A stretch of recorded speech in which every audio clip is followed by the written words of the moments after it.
and moving into September into some more, unfortunately for the neighbors, rock breaking and blasting as that site is cleared. It's not nearly as substantial as the first go round with the road and the amount of changes that occurred for the north building, but that will be occurring. And then also we are launching the process of letting people know about and explaining the process for purchasing the duplexes that we're building under the auspices of the Housing Corporation as price restricted, resident restricted units. And so we're planning an information session on September 8th and 9th for the duplexes, which will be sold at $699 plus GST to qualified purchasers. And as highlighted in the note last night, it's virtually the same as the other all the other properties that we're working on, including the ones that have been sold to date. The one difference is that given the price point, there is no maximum income for any of the purchasers, but you do have to be living in the region for the 3 years, be employed locally and not own other real estate. And there is a mortgage helper secondary suite in the home, which will have, which the THC board has decided would not include any particular price restriction. So it ends up being a market secondary suite, or you could use it for your own purpose as a larger family, or maybe you have an in-home caregiver or something like that. So it's sort of flexible in terms of how you use that space, but it becomes part of your strata duplex unit, that secondary suite. And so that process launches in September, and if everything goes according to plan, it then we have a purchase lottery that closes on the 30th, and then a process of doing pre-sale contracts with the buyers. And so I know I've already received this morning a few inquiries from people interested, and we'll see what the interest and uptake is. You will, to qualify, unless you've been saving for a really long time, you'll need to make over $100,000 to qualify for a mortgage, more than likely. More like 120-ish, 130-ish, depending on your other debt and income circumstances. So that's not it's not a really low income, it's more moderate income home, but the kind of product that you just can't get nearly at that price. It was appraised for us by an independent appraisal if it was a market home at over $1 million. So it's a substantial discount to market, and that is then reflected over time in that price restriction. The other thing we are planning in the fall, after that process ends, is some information sessions related to Headwaters. And I know we received some feedback, and I've been open with some of you about this, that concerns about, are the policies related to tenant eligibility and selection quite the right ones, in terms of how we the choices that we made around eligibility at Creekside. And so we'd like to go out to the community and yourselves and have a bit of a conversation. Do we need to make any adjustments? Things like, how do we prioritize families? Does the length of time you've lived in Tofino, should you be selected over and above somebody who's been living here less long? Those kind of, questions. We have some strong reasons for why we did it that way, but of course these programs always evolve and change as you learn new things, and as people get used to the program and think some adjustments need to be made. We often look to Whistler, but they just made a major policy change in the way how they do rents after 2 decades. So you constantly have to be thinking about and making sure and checking back in with the community that you're taking the right approach. So I think I've said all that. Yeah, the Headwaters projects, the North project is behind schedule. We thought it would be done by June. We're now targeting September 2023. Had a lot to do with a combination of BC Hydro and the complexity of the foundation and some geotechnical issues. Surprise, surprise, we're working with rock and you get surprised. South project is a simpler foundation, so hopefully it'll move along more according to schedule. As you all know, there are issues with trades and supplies, and so those can also impact the schedule. But if everything goes according to plan, September 2023 and roughly end of 2023 for the South. So it'll kind of catch up a little bit. So within 6 months, we're renting out 72 units into the community. We, being THC, myself and Catalyst, have always been, a touch nervous about that number of units. It's a lot all at once in a community. Although we had 90 applicants for 14 units at Sharp Road, so that gives us a much more of a comfort, that's happening. And then the last thing is of my project updates is a plug. We have listed lot 5, so 343 Peterson Drive for sale. It's the lot as you come in up the extension on the right-hand side. So spread the word that it's out there and available for purchase. It would be just a market home. And it does need to sell for us to be able to proceed with the duplex project. So if it doesn't sell, we don't have the capital to be able then to initiate construction on the duplex project. So we're going out a little bit in front, but the timing of trying to get the project started means that we're kind of taking that small risk. So spread the word amongst your friends and colleagues if you know anyone who's interested in buying a piece of property. What's that listed for out there, Mr. Scott? So it's listed for $595, and it's a duplex lot, which would allow a secondary suite on either side. You could also build a single family home. Short-term rentals are not allowed, on the property. So it is flexible in terms of how you do it. Obviously, there's still some construction activities in the neighborhood over the next couple of years.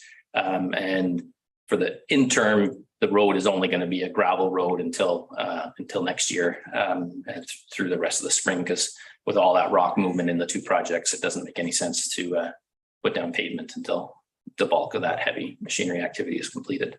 Thank you. And just, further to that, is that the one that's listed on the open market on the Remax or whatever MLS? Correct. It's Yeah. the same. Yeah. 343. How big is it? What? Oh, now you're stumping me. About 600 square meters. And sorry, I don't work in square feet for lot size. So it's not a large lot. It's purposely on the smaller size. But there's, enough room to build homes. So on to, and this is the last thing I think you've heard about this as well, which is that the south lot means an additional closing of the trail. So the red and purple routing from the community center down to the Tonquin Beach Trail. And there's about a month overlap between reopening the Peterson Drive Leighton Way access. So then the yellow and purple become open again to Tonquin Beach. Obviously, there's still the option to get to Tonquin Beach via Tonquin Park Road over that period of time. Although if you're local, there's not really parking down that way. So means a bit of a different excursion as you're heading towards the beach if you're not one of the locals on the trail network. So there's a letter on your agenda. Really, it's a follow-up to the discussion that Mr. Thick had with you and that I spoke to in April around the next steps that are represented by this, which is as THC started, one of the questions we asked ourselves is, what's our target? How many units are we trying to build? What kind of housing we're trying to build? We took the strategic decision, rental first. And recognizing there was also this need and desire to have affordable home ownership options. We're now in our first construction project related to that with the duplexes. And we've set a 2030 target, not necessarily a demand-driven target, but a little bit more, this is what we think we can do. And we don't think we will overwhelm or come close to hitting the demand of 150 rental units and 30 price-restricted units. So by the time we've opened the duplexes and the headwaters north and south, we're asking, where are we going to build 60 more apartment units? And where are we going to put 24 more price restricted homes over the next 5 or 6 years? I'm standing here today in 2022, and I first started coming to this chamber in 2018, talking about where to build housing. The final homes are going to be done in 2024. So if we're going to hit that target by 2030, now is the time to be identifying, where we're going. But also, I think at the THC board level and as part of our THC process, we are under no misconception that we stop in 2030. 150 is all the data would suggest it doesn't meet the demand. If you look at what other tourist-oriented communities, not just Whistler, but other communities in the States and elsewhere, it's probably something in the range of 40 to 50% of the housing to get to a healthy housing environment will be non-market price controlled housing, a mix of rental and ownership. So the census, for all of its flaws, says there's about 950 units of usually occupied residential homes here in Tofino, accounting for, some inflow and outflow and some movement more than likely out of that sort of pocket or group of homes. 400 in the current context would get us to about 40%. So with a bit more growth, 400 is really, I don't think, out of the realm of possibility of what we need to be thinking about over a few decades in terms of effort here in Tofino. That said, part of what I want to emphasize today is that we're talking about a whole number of factors aligning: funding, demand, world economy, a whole variety of factors that always play into a decision whether you start a housing project or not. And so even if we're saying we have a 50-year plan to get to 500 homes using all these different parcels of land, any one decision to go forward will be influenced by the factors at the time, but as well things that we can't even see from here on out. Nonetheless, we still have to be thinking about what's a longer term plan look like. And of course, so some of the unknowns are, well, as we introduce more of this housing, how robust is that demand for that non-market housing? We know that there are businesses that are underserved by employees. So part of what we're doing is not only providing people with better homes, but providing potentially opportunities for others to move into the homes that they've left. We also don't know what happens with the kind of adjustment effect, the filtering effect, as economists like to take it, as we open up new homes, what happens to the private rental market in terms of pricing and quality. And then there are private developments, Woodsmere and others, that are hoping, to develop in the next few years. And the Tloquit First Nation, they're interested in developing on District Lot 124. What that does to the market, what that does to the need, all of those things will have to be monitored and sort of understood over time. And so I think really what TAC did was say, we're getting to 150. And as we get close to that date in 2030, as we get into our next strategic plan cycle, we'll start to have a better understanding of our wait list, how some of these other things are happening, and adjust our strategies as we go along. And of course, I'm here in part because there's a number of people in the community who are concerned about continued development over at DL114 or the Tonquin Forest. My apologies, I can't pronounce the Tloquit name for the area, but I also think there's a bit of a misconception too. I hesitate to call it Tonquin Forest because that's a bigger area than what we're talking about. DL114, district lot, which is owned by the District of Tofino, beyond the lands that are now owned by THC, is a smaller area than the overall Tonquin Forest. But there's concerns about additional clear cutting. Yes, it's effectively what we're doing, additional tree cutting. And how does it also impact the trail network, which has been a feature that the community has grown to love, both the neighborhood, the broader community, but also visitors. And then concern about, impact on the existing neighborhood. Other than the trail item, which is it is unique because it's so near downtown to your town center. It gets to a wonderful beach and then has access to a longer trail network. These are also issues that are true for other places in the community where we might develop, whether it's on private lands or district lands. How does it impact the neighborhood? What's happening to the forest areas that we might have to clear? And I'm not in a position today to compare one piece of property to the other, and I really hope we don't get into that today. It's more, we have to recognize that no matter where we're going to do development, there are going to be issues to manage, whether it's parking or transportation or trails or environment or forest or views and privacy and noise. There's always a whole host of issues that need to be considered. One of them being, the impact on the environment. The other thing is, really what we're not talking about is consideration of fully developing DL124. It's about developing, is it appropriate to develop beyond the small segment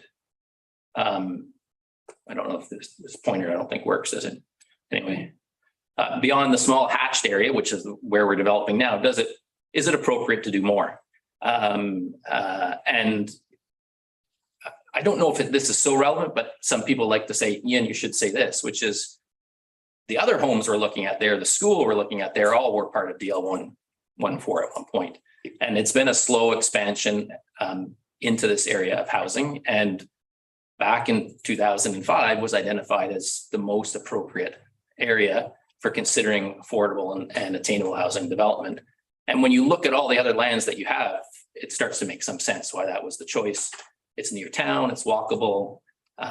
In terms of amenities, it's a great place for people to live. The people in the neighborhood love it. New people who move into the neighborhood will love it. It's near the school, it's near the community center. There's a lot of locational benefits to it, minus the issues are related and real issues around impact on the forest and the trail network. And so our effort really would be to identify the most appropriate areas for development, the definite no-go zones around conservation, and then looking at different scenarios from no to more development to a more aggressive approach and things in between. The other thing I heard in April was, make sure you're looking at this in the context of other options. So other district net lands, partnership lands. There are continued efforts around rezoning amenity contributions. So how do we work with developers? And there's a couple of examples of us doing that already. What about already cleared private lands? And those are few and far between and very expensive. And then, is there an opportunity to work with Tloquit, First Nation or other greenfield private lands? And I put those on the same bullet point because I think from my very small conversations with Tloquit First Nation, they see the development of 124 as an economic development initiative, is what I understand. And so I think any effort to work with them is about purchasing land just like to purchase it from private entities, unless we can find a way that there's a shared understanding or shared value in us not being involved in a purchase situation. But up until this point, that's not what I've understood. And so, it's also a forested area. So we're taking a housing need from here and clearing forest over here and clearing forest over there. But in the bigger scheme of things, there may be other reasons that kind of cooperation makes sense. And so that's certainly a conversation I think we need to pursue as well as part of this process. And from the context I've given you, this is the conclusion I reach. One is there's no obvious easy alternative to DL 144. Every property has issues, whether they're neighborhood issues or environmental issues or money issues or parking issues or other things. And if you look at, we might be able to get, if we prioritized in the short term, lands that are already cleared or have less environmental value than District Lot 144, we might get to that 150 target without getting into those areas. But I don't think over the long term you avoid additional greenfield development. So if that's the conclusion you get to, the question is then where should you go? And I don't know what the answer is to that, but I think the idea that you're going to avoid greenfield development and hit any of the kind of targets that we at THC think are necessary to meet the goal of housing people who live and work in this community, I think is just an unrealistic goal. So in the letter on page 2, this is what THC is proposing. And this came directly from THC, the THC board. We discussed this and this was endorsed at our board meeting. And because of the staff turnover and other major project issues, we've brought this forward ourselves. But really what we're looking for is an endorsement that these set of principles or project components make sense. And then as we can start doing some of this work with our funding sources at THC and then work with staff, consult with staff about some of the lands that we've said, well, maybe there's a development opportunity here or there. Some of them may come off the table because of things that I just don't know anything about, or that the council members who are on our board don't know about. And then work through analyzing in more detailed development scenarios on the different lands that we're talking about, looking and working with finance staff and the CAO and council to some degree around different potential funding and financing mechanisms around purchasing private lands, developing a decision-making framework. So it's clear that we're trying to balance a variety of different factors, including money into the decision-making process, and then engaging with the public to help us make decisions about the right kind of trade-offs and compromises and processes. And that would then, I think, lead to decisions about where is THC going in its next development cycle, and how is the district involved in that.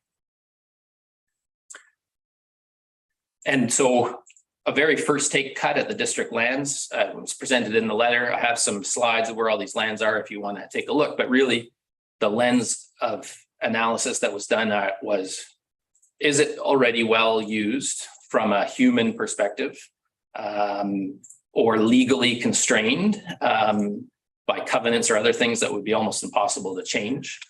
There are four or five areas there that are parks, dedicated parks. So the process for using those for something other than parks is more difficult than District Lot 144. It is an elector sent process. So either a elector vote or the alternative approval process. So any of those lands, would be more difficult. They're obviously all in other neighborhoods. And while some of them are not really highly used yet, I think there may be visions for how they're used or enjoyed and valued by members of that neighborhood.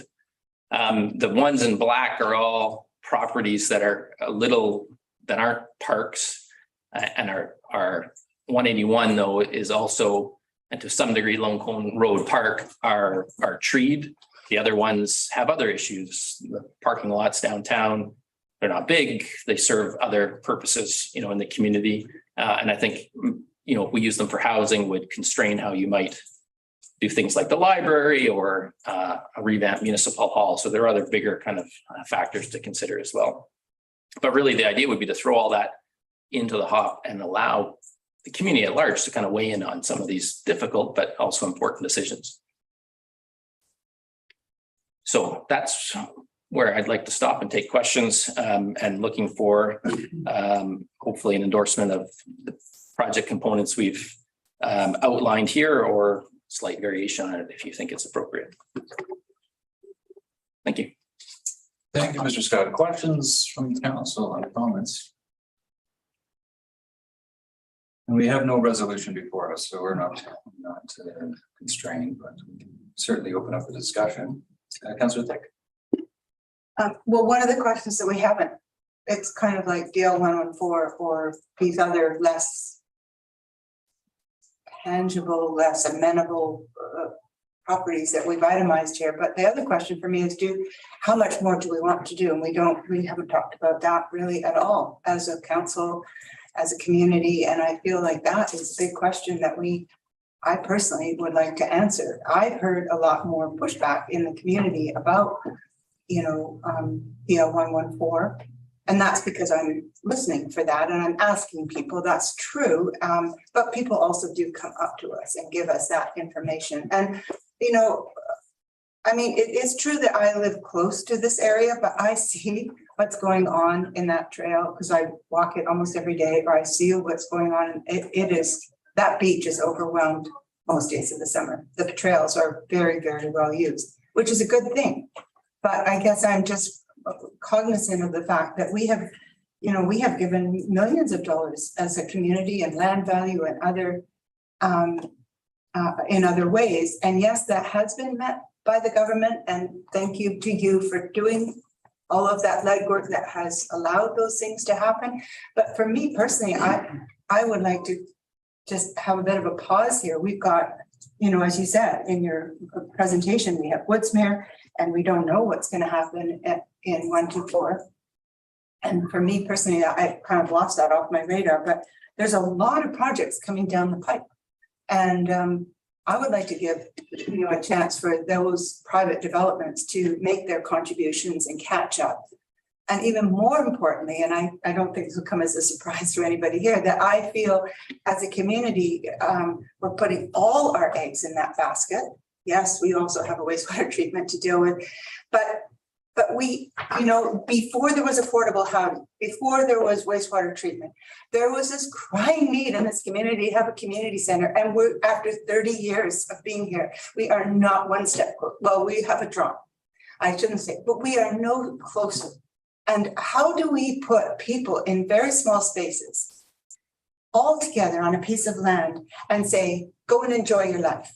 And like, we are not providing at the same time any amenities that is going to make this supposed life in Tofino a better quality for them, because we're going to be another 10 years before we can even look at a rec center if we start to go down this path. This is my opinion, that we start to walk down the path where we're giving more and more and more. And for me personally, I would just like to, I'm just saying, I'm on a bit of a pause here, and that's how I see it. The rest of the community is stretched to absolute max. You talk to a nurse, you talk to somebody in RCMP, you talk to somebody at the school. There's no space, there's no capacity, there's no extra people, and I understand that there's, okay, well then if we provide a place to live. But my answer to that would be, well, in the 70s, there used to be a nurse's residence here. Where is VHOP? Where is their part of this equation of this housing shortage? All right, you ask about the teachers. There used to be a teacherage. There used to be houses. I don't know where that's at now, but these other key components in our community also made very big sacrifices and community contributions. And I feel like if we take on all of this ourselves again, and you're asking taxpayers to subsidize this and other taxpayers in the province, first of all, we're usurping the right, I think, of the private developer to do what we need them to do. But just those other community amenities that we have been struggling for are really on the back burner. So this is my wrestle for me, and this is why I'm personally of the opinion that there's a pause that is needed here, and to look at this in light of, as you said, the conflict. There's many different factors, not just environmental. So yeah, and I think that's what we're proposing to do, because we go through a process of understanding what is development potential and conservation values of different properties. Part of that public engagement process is, should we be continuing with this kind of development? What should be our long-term goals?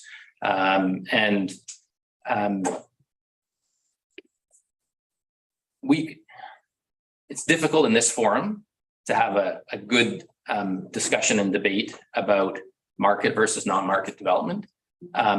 But this community is not unique to other communities in the province in Canada. And there's zero evidence from anywhere that the private market is going to address your local housing needs in any real way. The price of construction, the price of land, the competition from people with wealth coming from other places, it's just not gonna, there's just no evidence that'll happen. You cannot build your way out of this problem with private development. You need a complementary non-market approach. And if you pause on that, you will quickly fall behind. And any improvement in the situation for the many people who are looking for housing in Tofino will quickly deteriorate because of the pressures. And so, but that's the conversation I think we need to have in a broader context, because I understand, and I've seen the letters, and I've talked to people myself, people who are really concerned, and I appreciate and value their opinion. But I also get emails all the time of people who are leaving town, who talk about moving 14 times. And I mean, you heard the stories at Creekside of the kind of distress and trauma that people are going through. And I don't have a personal stake in this. I'm a hired consultant. I'm trying to achieve the values and the goals of the community that started the Housing Corporation to really try to tackle this housing issue. And I think your community is getting accolades from other communities for the good work that we've done together here. But I think pausing and waiting for many of these other agencies to sort themselves out isn't a wise choice going forward. But also, we're not going to be blind to that. We're going to kind of try to create a framework that is live to those things and can make adjustments as things emerge. If Woodsmere comes and they have vacancies, we're not going to be building anything. We're not going to be cutting more trees anywhere. We will step back and go, well, lo and behold, this private development is really helping solve our issue. It is way too risky because we're spending millions of dollars on these housing developments. There's a balancing act between risk and investment that is required. And so, but if you step back and wait and don't do planning for a number of years as you wait to see things play out, like Woodsmere is not opening anything for 3 or 4 years. If we don't start planning till then, it'll be another 5 or 6 years till we can build the next, bit of housing. So I think what I'm just trying to do is carve out the space to have that effort to examine our opportunities and bring both what should we do and how we should do it to the public for a broader discussion. That isn't just the letter writers, that it reaches a broad spectrum of the community and struggles with what are difficult decisions. And last thing, we are barely subsidized by the taxpayers. We're using taxpayer land, yes, but to date, without having to buy private land, we haven't been using really taxpayer money other than some of the DCC waivers that have gone into these projects. We're using MRDT, which is from the Airbnb tax, and we're using and leveraging multi-million dollars of investment from the province and the federal government. And I appreciate it. We all pay into that. But if that money is not coming to Tofino, it's not going back in your pocket. It's going to Port Alberni, and it's going to Campbell River, and it's going to Ottawa, and it's going wherever else. But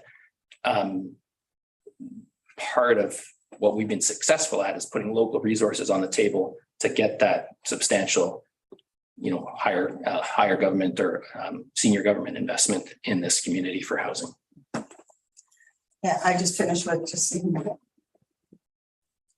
that is one of our major assets in the community. And I personally feel like we need to pause because we can't give everything away in just one fell swoop. I mean, that's what we have for the next hundreds of years. That's our piggy bank, if you like. So I'm just saying, I'm on the pause side. Thank you. Thank you. Other councillors? Councillor Challenger, Councillor Henderson. Thanks, Ian. And I feel really excited about the recent and upcoming projects that THC has completed and is undertaking at DL 114. I also really appreciate the private developments that are working with the THC to include affordable housing within their plans. And something that was in your report that I found really helpful to be reminded of was the sort of healthy balance of non-market housing and private development. And so I think you said around the 40%. And with the number of 950 or whatever it was, that sort of where we are at in comparison, I think that speaks really loudly to the kind of crisis we're in with staffing. And Councillor, I understand was just saying how there was only 4 staff members working at the Co-op grocery store last night, and that we're seeing this across Tofino in all of our businesses, that hardly any business is able to operate at its capacity right now. So I think that it is a really pressing issue. I appreciate in your letter just the efforts responding to the concerns from the community regarding further development on 114. And I agree and know that there's a lot of community members that are don't want to lose more of that really beautiful land there. And so there's a real struggle there. So when I look at some of the other options, ones that I like are ones like the parking lots in town. And I recognize that there are issues there too.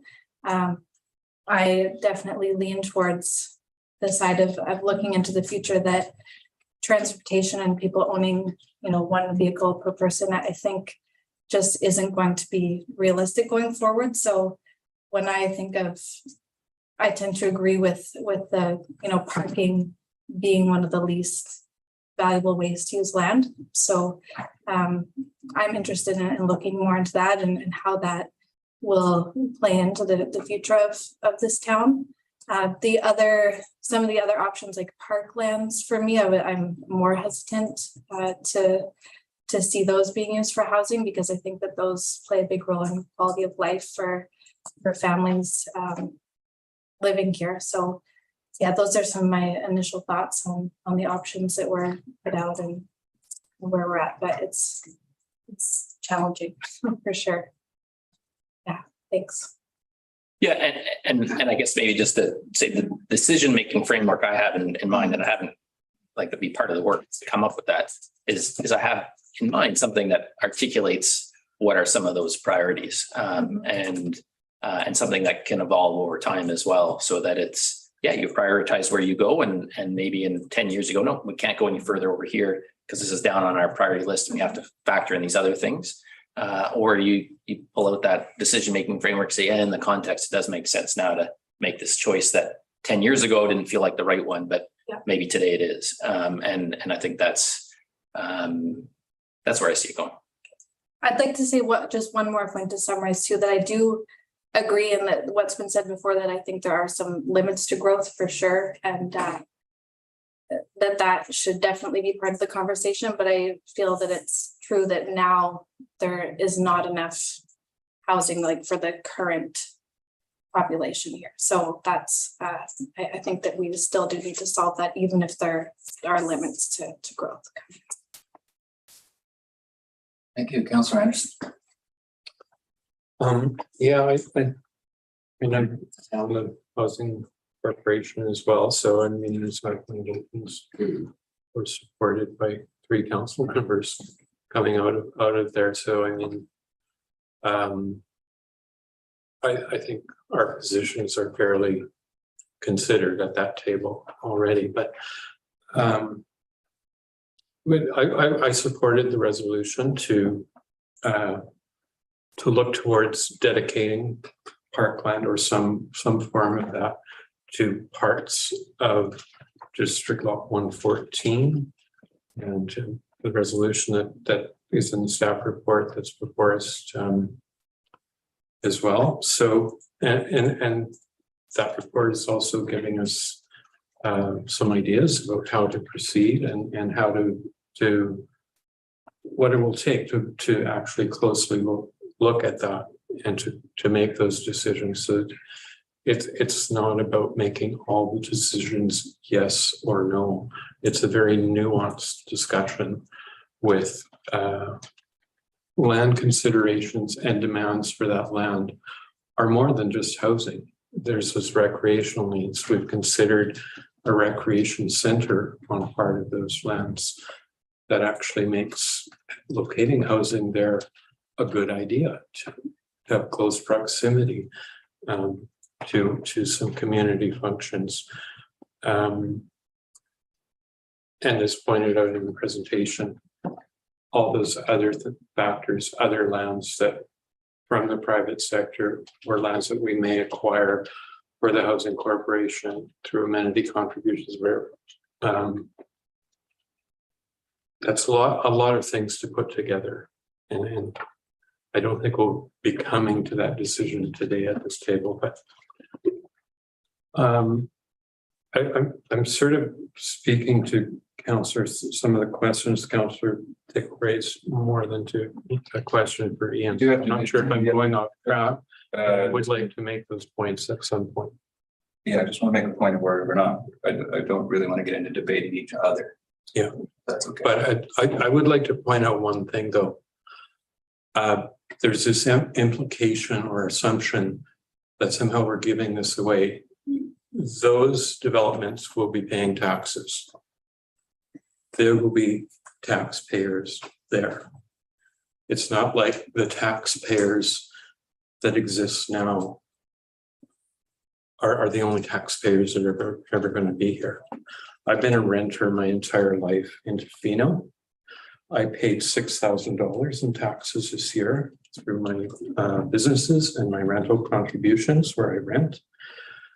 So I sort of take umbrage with the assumption that a property owner is the only taxpayer in Tofino. So all these people that we're going to be moving into the Catalyst developments, the Housing Corporation developments, are taxpayers. And will be contributing to the future of Tofino as well. It's not like we're giving up some sort of future for Tofino, and that those that pay taxes now will be the only taxpayers ever. So that was my point. Thank you. Councillor Steer.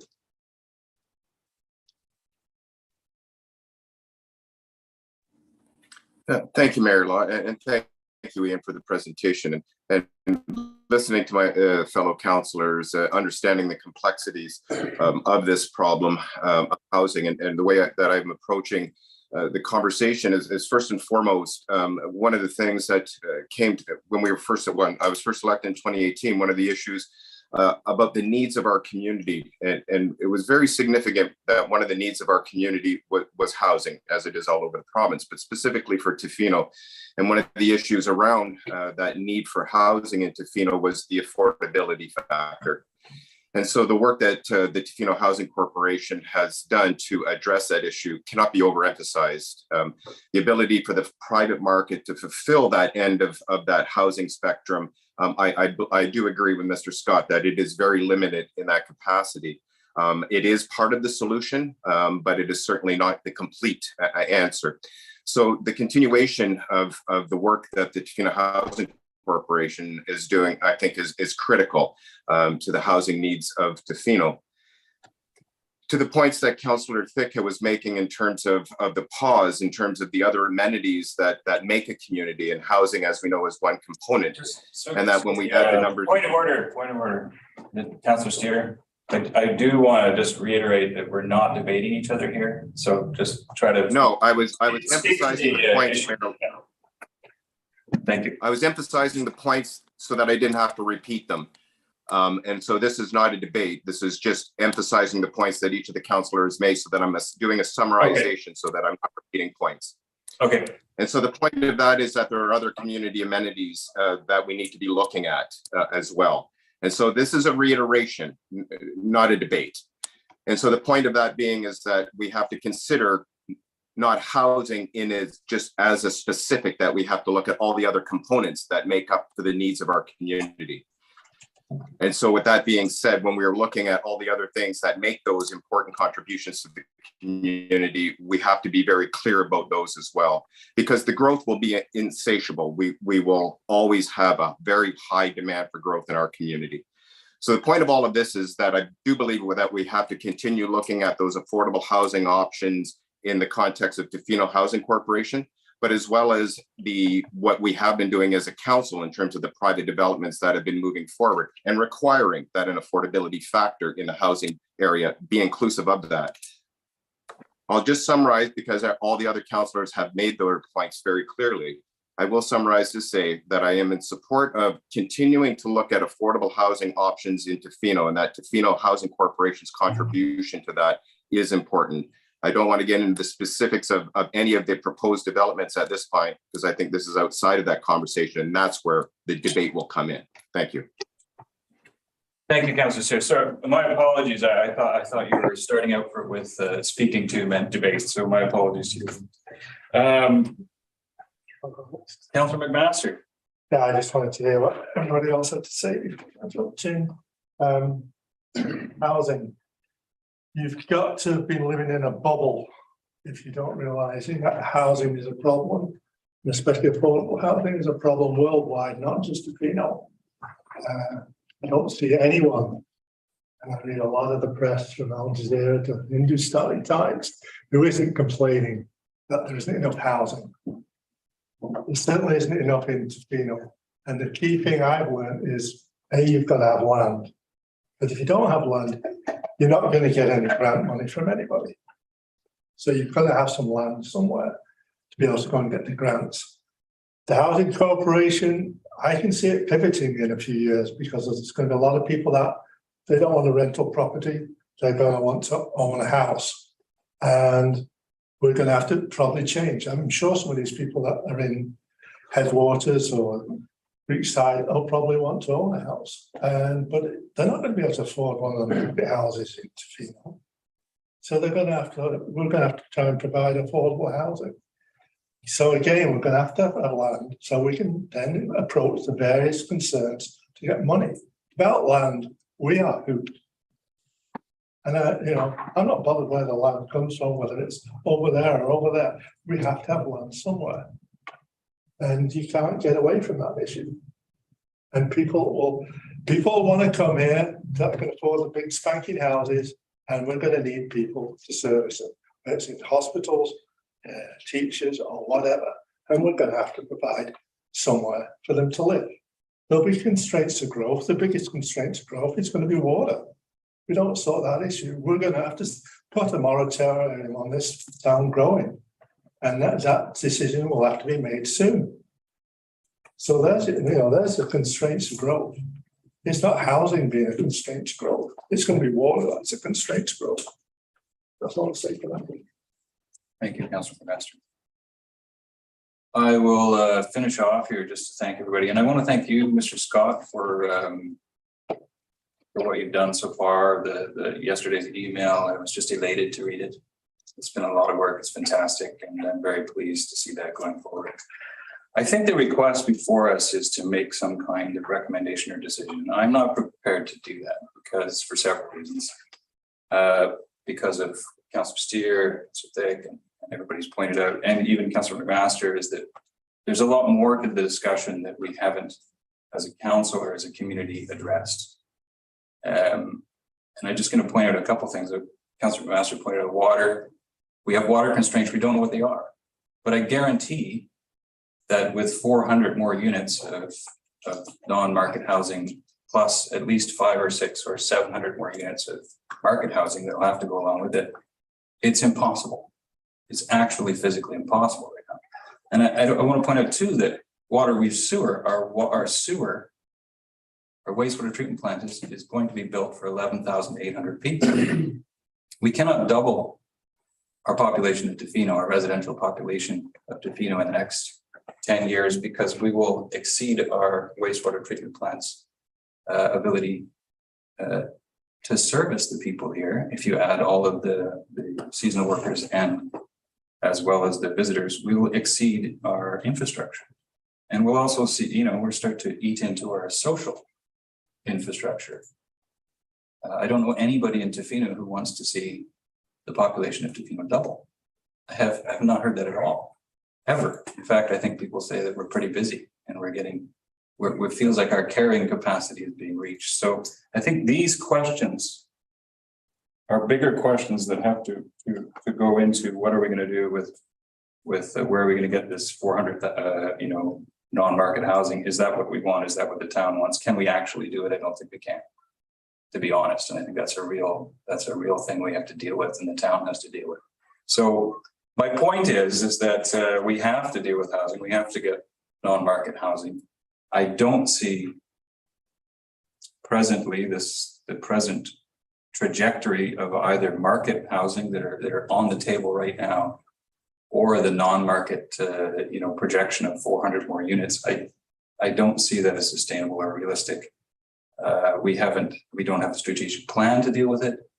We haven't talked about all these as a council or as a community group, and we have no way of implementing we haven't really come to a decision. We have no plan for implementing what we could come up with. So that's my point. I think I would like to see the THC continue. I'd like to see the THC continue working on personally looking at smaller developments, possibly more price restricted, resident restricted units, as opposed to more apartment buildings on Deal 114.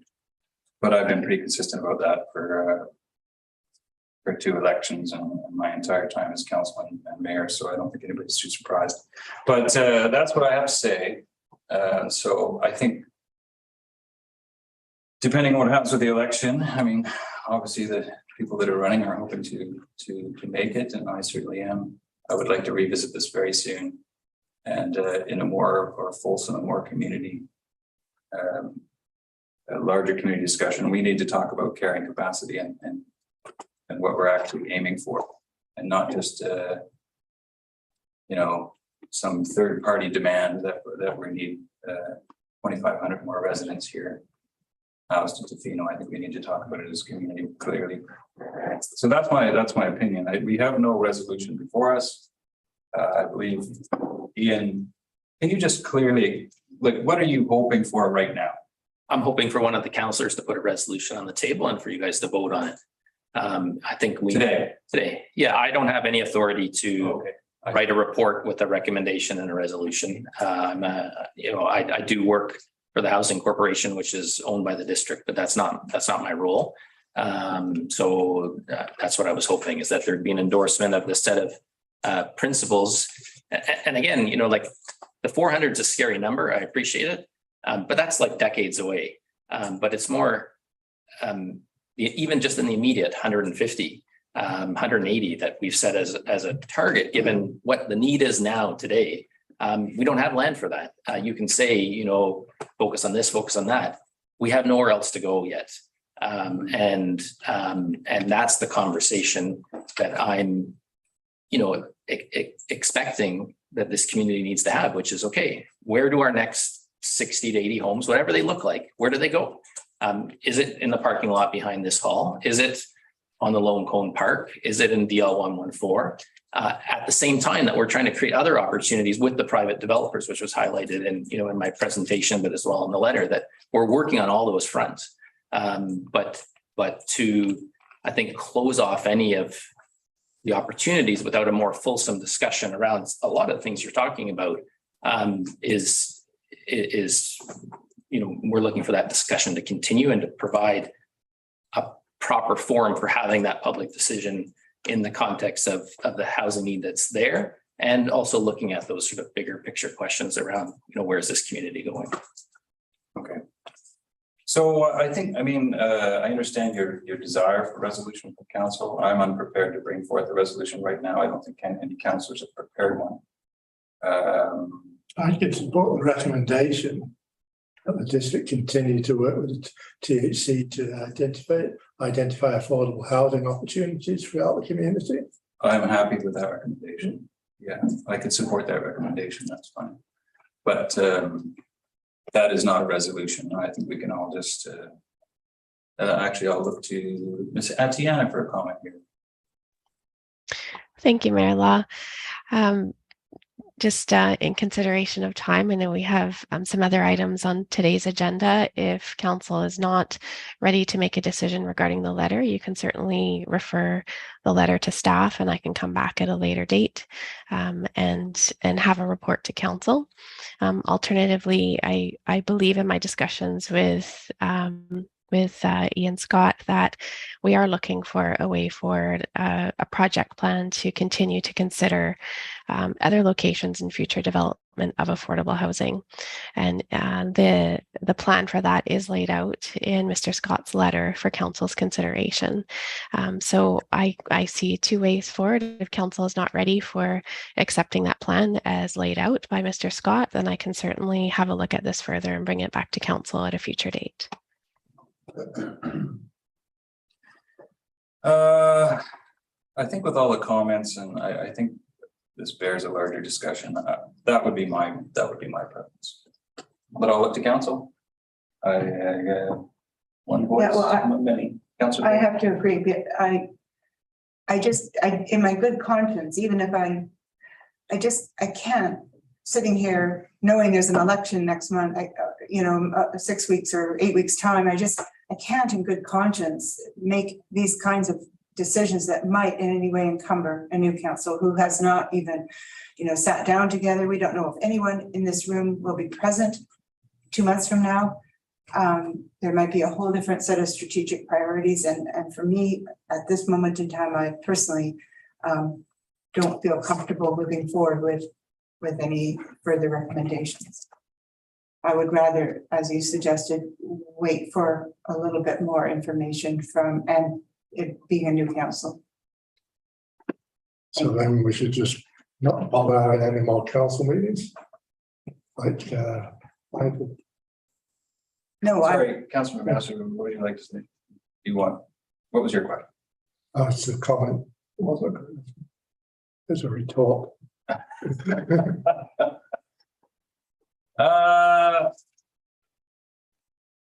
Yeah, I mean, I have no problems recommending that that THC continue working, but I think I would like to see something a little bit clearer and like to see it go back to staff and come back again. That would be my preference. Either way. We look around the room. We can leave it as is. I have a question, what would we expect staff to come back with? A little clearer resolution for us going forward. I mean, right now we have, we don't have a resolution in front of us. So basically we just agree with the recommendation proposed to continue working and looking at alternative sites, which is great by me. I'm fine with that. But If a recommendation is made into a motion, it is a resolution. It's yeah, I'm just actually uncomfortable with making something into a resolution right now that hasn't actually been brought forward as a resolution. So I would like to see it come back as a proper resolution reviewed by staff, and then we can vote on it in a council meeting coming up very soon.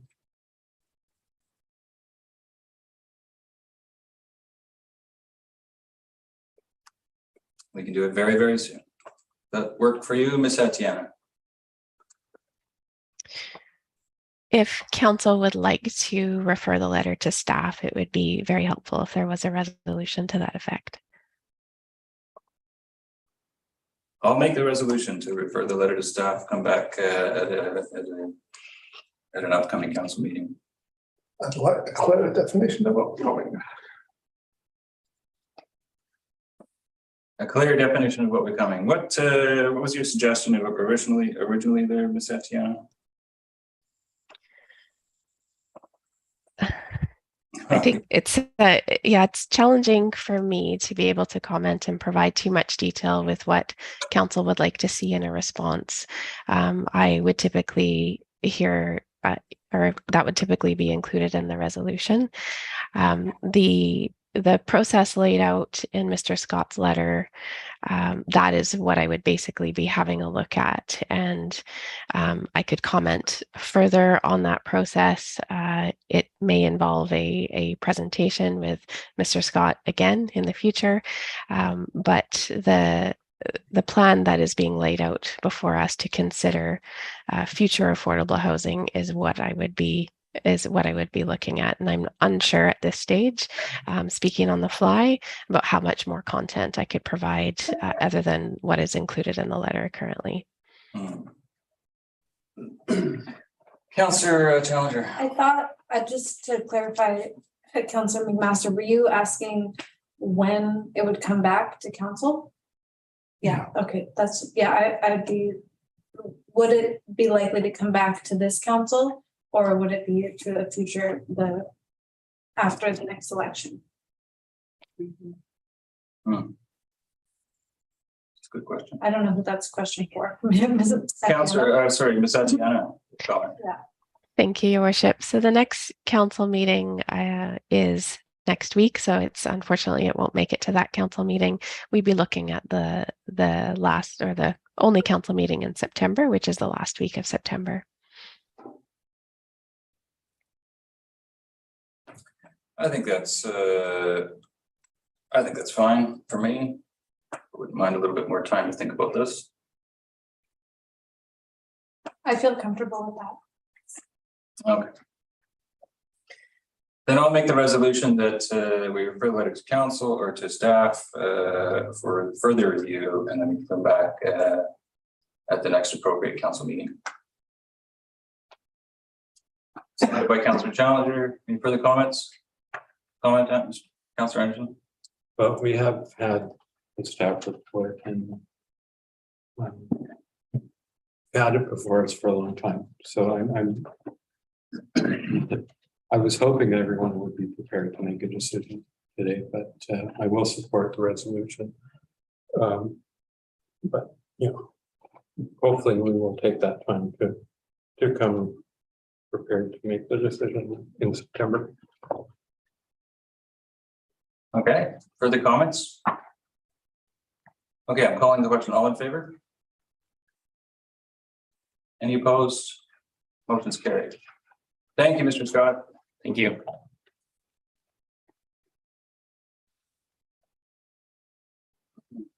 All right. Have anybody signed up for question period? Ms. Best? Thank you, Mayor Law. Currently, we have 3 attendees, so I'm going to pause for a moment to ask them if they would like to submit a question regarding the items on the agenda this afternoon. And seeing none, I'm going to call a second time. And seeing nothing a third, and we do not have any permission for questions. Okay, well then I'll move on through the unanimous consent. I'll make the motion that the meeting be closed to the public pursuant to section 90 of the committee fair to discuss matters related to 1A, or sorry, 1I, the receipt of advice that is subject to solicitor client privilege, including communications necessary for that purpose, and 1J, information that's prohibited or information, if it were presented in a document, would be prohibited from disclosure under section 21 of the Freedom of Information Protection and Privacy Act. Being no objection, that was just great for moving into both sessions. And we'll do a 5-minute recess. And Ms. Atkinson, how long is or sorry, just sign. Pardon? I should be able to present with 10 minutes at this meeting. Awesome. We did wanted to allow about an